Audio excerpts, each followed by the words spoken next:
up trash on the path in the flash, taking glass from Welcome back to the Muslim Street. You're listening live from WTAN 1340. Today, Malik and I are speaking with the co-founders of the International Museum of Muslim Cultures. Initially, earlier on the show, we said that it was the only museum, but Okolo, who is one of the co-founders, did correct us and tell us about the one that was opened recently in Washington, D.C. As we speak with Okolo and Emad, you can call in locally at 727-441-3000 to join the conversation. You can also call in toll-free at 1-866-826-1340.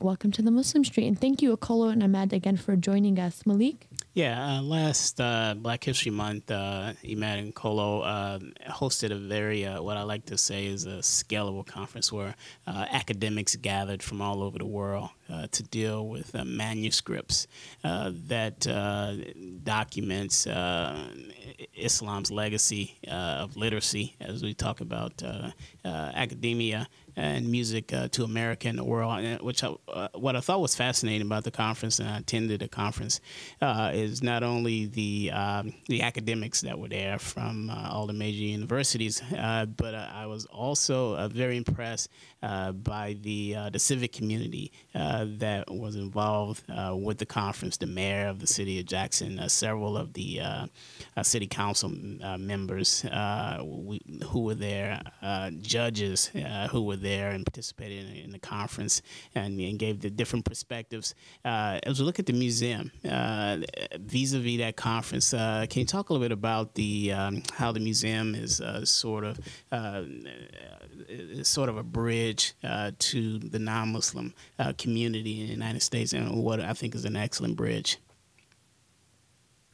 Yeah, I mean, the mission of the museum is to educate the American public about Islamic history and culture.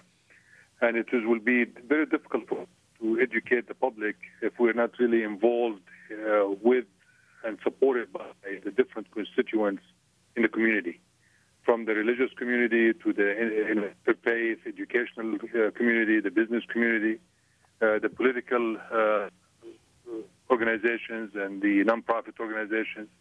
So really, we had a concerted effort from the first day we opened, and now we're in operation for 11 years, actually bridge those divides to actually bring people together.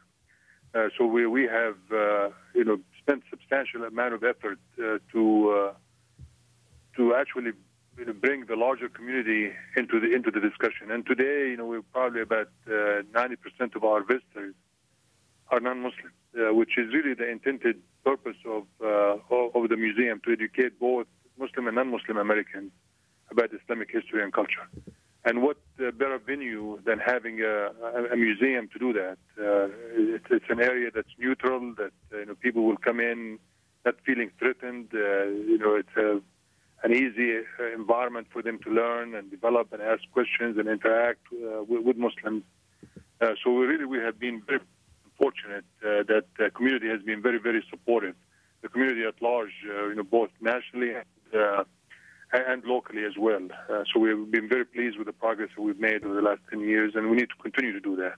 Yeah, and I would tell you that I spent my entire life never really visiting the Holy Grail, I like to call it, and that's Mississippi. You talk about Black American people, and Jackson, Mississippi, I mean, a nice community there. The people are wonderful. The museum, located right downtown in Jackson, is an excellent way to spend a weekend. Okolo, speaking of Mississippi, you're a Mississippi girl. I was really excited and enthused about one particular workshop that was there, and I want you to talk a little bit about this. It was entitled "The Muslim Roots of the Mississippi Blues," and coming out of West Africa and the whole connection, the academia connection between the music of West Africa and the Mississippi Blues. Can you talk a little bit about that? Well, yes. It's most people are just overwhelmed and quite surprised that we have at least 3 scholars on our scholars team, but there are a number of other scholars that are doing this work as well. But one of those scholars on our scholars team, Dr. Sivian Juice, she's actually done some major cutting-edge research to connect the Muslim call to prayer that Muslims, that's heard around the world, first, chanted by Bilal ibn Rabah, a close companion of the Prophet Muhammad. That call to prayer, she has been able, and a number of other scholars have been able to connect that call to prayer to the early blues sound out of Mississippi. It's a fascinating and just, significant discovery and research that has been done by Sivian, as well as a number of others. So that's a major theme in the exhibition, the Legacy of Timbuktu exhibition. That theme is what really interests our funders for that major conference that Malik is talking about.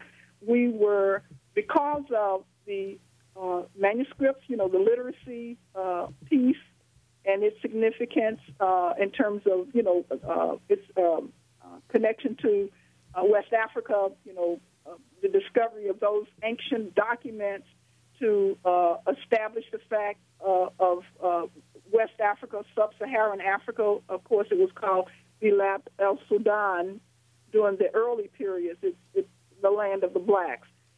These documents, they've been actually able to identify at least about 1 million manuscripts and documents from that particular period that actually establishes the literacy of West Africa, as well as the great wealth and empire building. But the significance of this connection to the blues sound is that this Sivian, as a scholar, and there are a number of other scholars along with her, have been able to also document that 1/3 of all of the enslaved Africans that were brought from that part of the world and brought to the Americas were actually, that came out of this culture.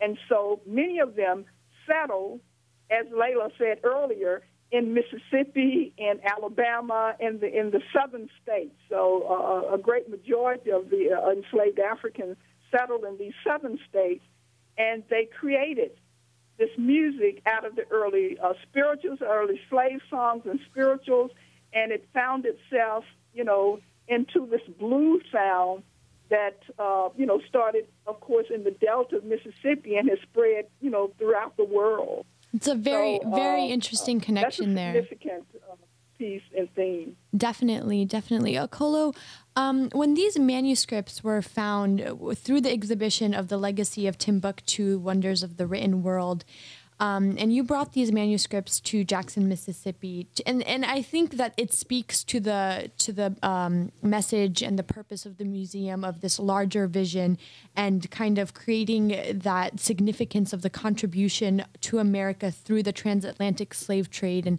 and bringing these manuscripts from the city of Timbuktu, Mali, of West Africa. What was it like to discover the manuscripts, to research them, to look at them, to have them there in your presence?